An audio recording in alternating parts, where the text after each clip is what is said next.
So the question is, how close is the U.S. to taking military action in Syria?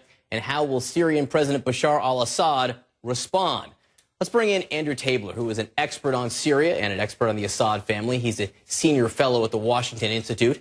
And in New York, Christopher Harmer, he's the senior naval analyst at the Institute for the Study of War. He authored a study last month that said surgical strikes could degrade the Syrian Air Force at a relatively small cost. However, he says that using these airstrikes as a way to punish Assad is counterproductive.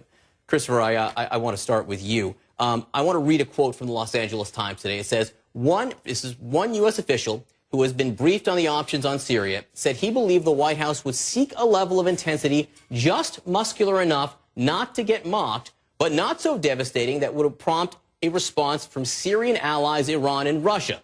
They're looking at what is just enough to mean something, just enough to be more than symbolic, he said. Just muscular enough. What do you think these cruise missiles will do? It's a pleasure to be with you. Thanks for having me. My take on this is doing something very small like that is worse than doing nothing at all.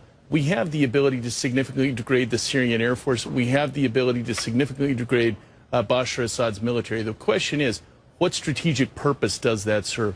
What we have right now in Syria is literally millions of Syrian civilians who are non-aligned, who are looking for some reason to believe that the U.S. is going to help them in their fight against Bashar Assad. If we don't help, it may be that the last best hope they have is to ally themselves with al-Qaeda. I think that the presence of al-Qaeda right now in Syria is extremely troubling. It's extremely negative for our long-term strategic interests. If we don't intervene decisively, then we should not intervene at all. I want to add one more thing to that. We tend to talk of these military options in sort of antiseptic terms. Let's keep in mind we're talking about 100,000 dead people, 2 million refugees. This is a humanitarian crisis of epic proportions. Chris, I just want to follow up. You know, President Obama made a famous statement. He was talking about the Iraq War. The president said he was then running for office. He said, I'm not opposed to all wars, just dumb wars. Yeah. In your opinion, would just be sending in a cruise missile attack right now without following up, would that constitute a dumb war? I don't want to say it's dumb because let's also acknowledge another reality. The president faces some very bad options. He's got bad options, he's got worse options, he's got horrible options. There is no clean option here. So let's acknowledge we're dealing with a very difficult situation, a very complicated situation. I would say that doing something cosmetic would be worse than doing nothing at all. Right now, if we do something just cosmetic, Bashar Assad will know that he has relative immunity from us, that he can continue to do whatever he wants short of massive chemical attacks on civilians. Let's talk about Bashar al-Assad right now. Andrew, you've been studying this regime for a long time and the Assad family. What's he thinking right now? Every day he's hearing this from U.S. leaders saying an attack really appears imminent at this point. So what does he do now?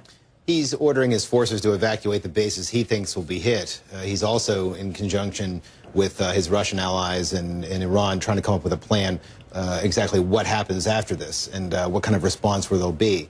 This is going to be quite public. It's going to be hard, like a lot of Israeli attacks which have taken place. It's going to be hard for him to shrug off.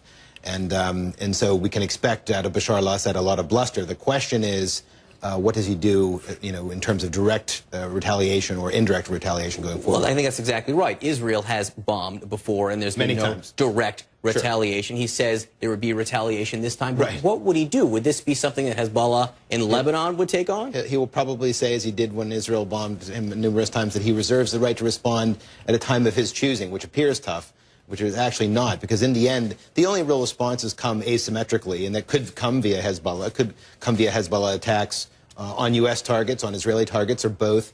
But the fact of the matter is Israel's northern front is locked and loaded. They're ready for this kind of attack, and I just don't think he's going to risk it. And Andrew, one more question to you here. What are the rebels thinking? They're seeing the U.S. talking about a military strike right now. Do they think it's enough to turn the tide? Are they cheering this on, or are they begging for more? They want a stronger strike, especially those among the moderate groups.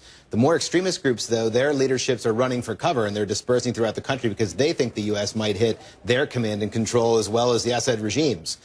So a lot of ins and outs here. We'll have to watch their reactions as the strikes take place.